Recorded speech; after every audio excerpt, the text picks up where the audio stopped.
দিদি কোলে গিয়ে বসেছে। গুড মর্নিং, তোমরা সকলে কেমন আছো? আশা করছি তোমরা সবাই খুব ভালো আছো। আমরা আজ চলে এসেছি ছাদে পায়রাকে খাওয়াতে, তার সঙ্গে আজকে বুল্লাকেও নিয়ে এসেছি। দেখো ওর এক্সাইটমেন্ট দেখো কতটা। ওকে দেখে পায়রা ভয়তে পালাচ্ছে বলে ওকে বললো যে ওই সাইডটায় নিয়ে যাও, তো আমি ওকে নিয়ে ওই সাইডটায় নিয়ে এসেছি। ও আবার দেখো ঘোরাঘুরি করছে সাথে। তারপরে আমি ওকে নিয়ে নিচে চলে এসেছি যেহেতু পায়রাগুলো ভয় পাচ্ছিল। দেখো মানে পড়ে যাওয়ার মতন কাণ্ড, এত জোরে তাড়াতাড়ি করে নামছে। ও কিন্তু খুব ভালো করে জানে কোন ফ্লোরে যাবে, কোথায় যাবে, ঠিক একদম ঘরের সামনে গিয়ে দাঁড়িয়েছে। মানে ও সমস্ত কিছু চেনে।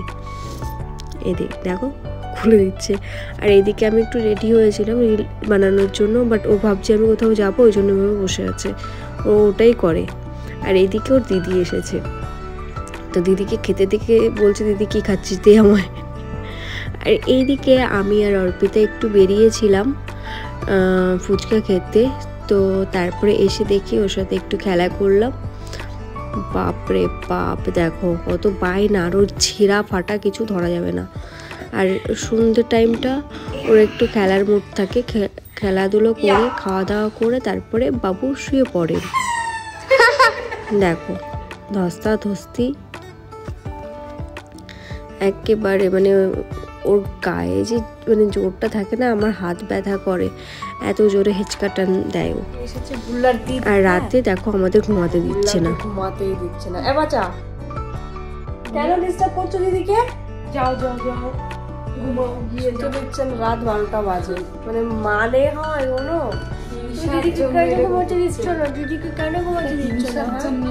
ইনশুটে এই ইনশুটে সকালবেলা উঠে ও দিদির সাথেই ঘরে খেলা করছিল। দেখো চোখ বন্ধ করে ওটা তুই কামড়াকামড়ি করছে, মানে বাইরে আর আসেনি সকালবেলা ঘুম থেকে উঠে।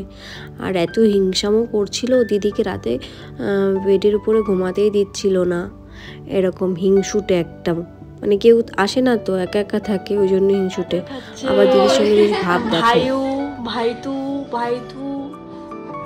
তো শুয়ে পড়েছে, দিদির কাছে গিয়ে আদর খাচ্ছে দিদির ভাই। দেখো কতটা আদুরে, মানে একদম আদুরে গপ্পত আমাদের সোনা ছেলে, মিষ্টি ছেলে। তো আমি অর্পিতার এই ড্রেসটা পরেছি, কারণ বলছি অর্পিতার ড্রেসটা পরে বাথরুম থেকে বেরিয়েছিল, তো বললাম ভয় পেয়ে ঘেউ ঘেউ করছিল। আমি পরেছি তারপরে রিয়াকশানটা চেক করার জন্য, তো দেখছি না নর্মাল মাম্মা আছে। তো তারপরে ও অর্পিতার ড্রেসটা পরতে পেরেছিল, মানে ও প্রথমে তাকিয়ে রয়েছে, তারপরে আমি ওকে একটু আদর করলাম, একটু চটকাচটকি করলাম। আমি একটু ওর রিয়াকশান দেখতে চাইছিলাম, বাট ও অর্পিতাকে দেখে যেমন ভয় পেয়েছিল, আমাকে দেখে ও নর্মালি বিহেভিয়ার করেছে। তা আমি ওকে একটু চটকাচটকি করলাম, যেহেতু আমার চটকাতে ভালো লাগে, একদম আমার টেডি বিয়ার। তো রাতের দিকে বাইরে এসেছিলাম, বাট বাইরে এত ঠান্ডা আর বৃষ্টি হয়েছিল। তারপরে ঘরে এসে আমরা একটু চটকাচটকি করছিলাম। দেখো সবাই বসে আছি, আর মানে সবার থেকে আদর খেতে হবে, দিদির কাছে গিয়ে কোলে গিয়ে বসেছে, দিদি কোলে গিয়ে বসেছে। দিদি এসেছে, দিদি এসেছে, তোমার দিদি এসেছে, দিদি এসেছে, দিদি এসেছে। বাবা দিদি এসেছে। ওলে বাবালে দিদিকে কত ভালোবাসা, দেখো দেখো। ওলে বাবালে কিউটি পাই আমার।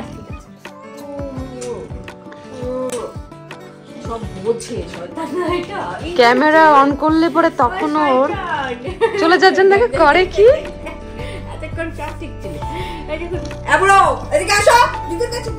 এতটা চালাক না ও।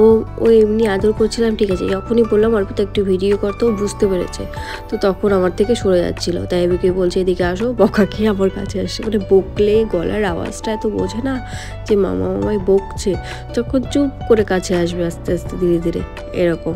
আর ওকে চটকাতে এত ভালো লাগে না, মানে শুধু চটকাই, একদম পাকা পুরো বিরক্ত হয় না, আবার কাছে আসে, মানে মামা মামা একটু চটকাও, ভালোবাসে চটকাচটকি করতে, সত্যি বলতে। তুই ছাড় ওটা, ওটা ছেড়ে দে, ছেড়ে দে। এটা কাশ তারা কিন্তু ছেড়ে ফেলে প্যাকেট থাকুক, প্যাকেটে থাকুক। হ্যাঁ, প্যাকেটটাকে আমি বললাম খুলে দিও না, 2 মিনিটে 12টা বাজিয়ে দেবে।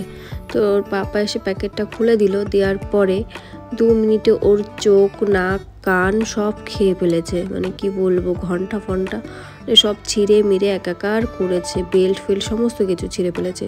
মানে আমি পরে তোমাদের দেখাবো যে ওর চোখ, নাক, কান কিচ্ছু নেই, আমি নেক্সট ব্লগে দেখানোর চেষ্টা করবো। ও দেখো সব ছিঁড়ছে লুকিয়ে লুকিয়ে, মাথাটা লুকিয়ে, এই টেনে, এই দেখো বেল্ট পুরো টেনে খুলে ফেলেছে। তো আজকের ব্লগটা তোমাদের কেমন লাগলো অবশ্যই কমেন্টে জানিও। তো নেক্সট ব্লগে আমি দেখাবো ও ঠিক কী করেছে ওর শানটার সঙ্গে। মানে পুরো প্যান্ট তো খুলেছি,